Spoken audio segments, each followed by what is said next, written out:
In this next video, we're going to be going over characteristics of exponential graphs. So here is the little list I made. I showed this in the last video, but if you haven't seen it, you want to screenshot it, feel free. These are kind of lists I made of different types of transformations that can be made to exponential graphs. This video builds off of the last video, so if you haven't watched that, please watch that.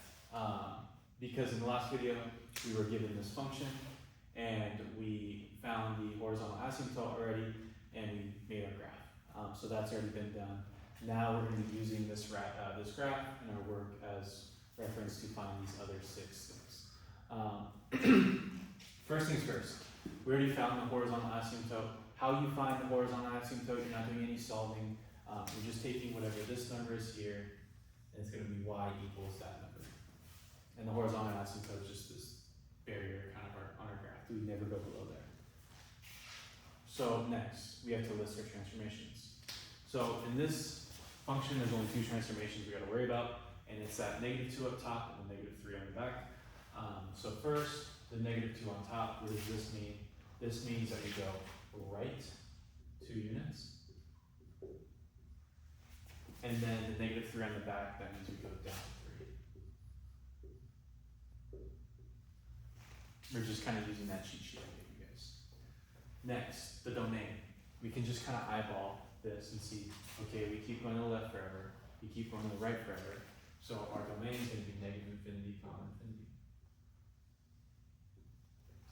Our range, once again, we can eyeball this. The horizontal asymptote says we never go beneath this line, but we do keep going up forever. So how do we write that as a range? Well, a range starts at -3 and it goes up to infinity. Make sure we have parentheses here instead of brackets, since this line approaches the horizontal asymptote, but it never actually makes contact with it. So we represent that by putting parentheses. Next, end behavior. So our first end behavior is talking about as we go further to the left. The second one is as we go further to the right. So let's first look at this.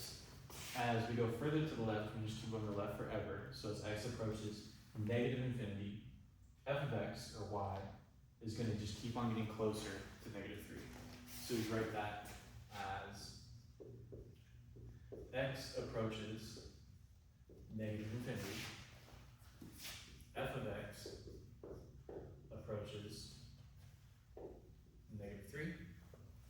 And as we go further to the right, we see we're just going to keep on going up and to the right forever.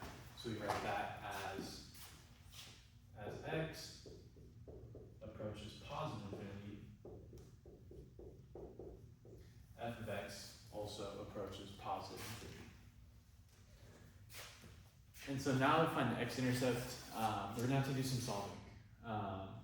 We did this in the last video. We're just setting whatever our function is equal to 0. So we're going to have to still kind of remember some of those tricks from the last one. So we have 2 to the power of x minus 2 minus 3.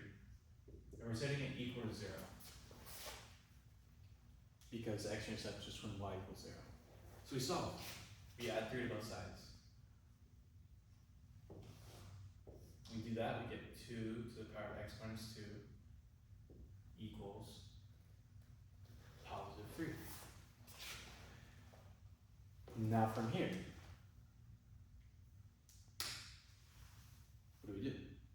So what I propose we do is that we take the log of both sides. This is the way I kind of taught it in the last unit, is we just take the log of both sides. So this becomes, we don't really have room, I'll write it up here. Log of 2 to the power of x minus 2 equals log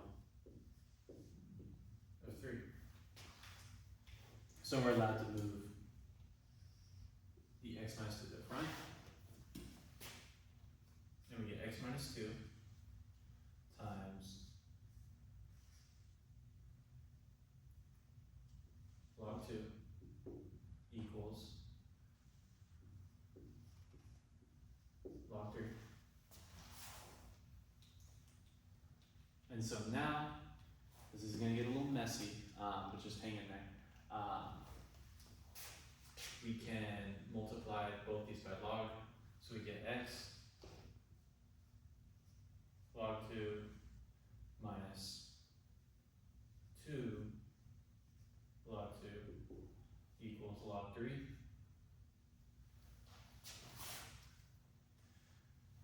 So now, I'm sorry guys, I know it's a little tricky. We just add, we're trying to get x by itself, so we can just add 2 log 2.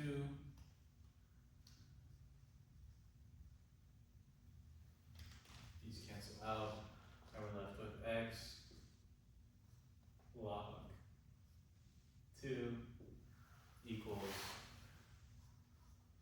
log 3 plus 2 log 2, and so we can divide everything by log 2, log 2, and we get x equals, whatever this is, I'll plug it in my calculator. If there's a quicker way to do that, there might be.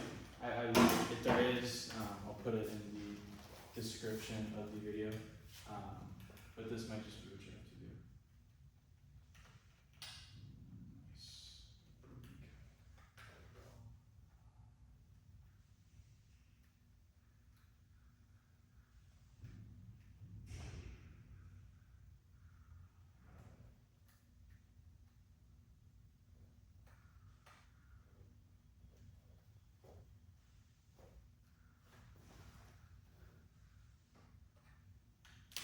So I got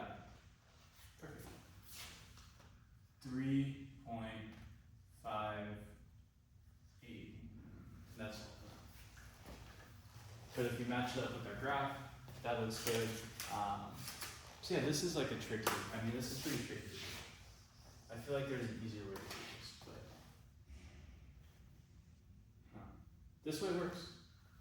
It's not too difficult, right? Y-intercept. So to find the y-intercept, we know we just plug in 0 to our original function.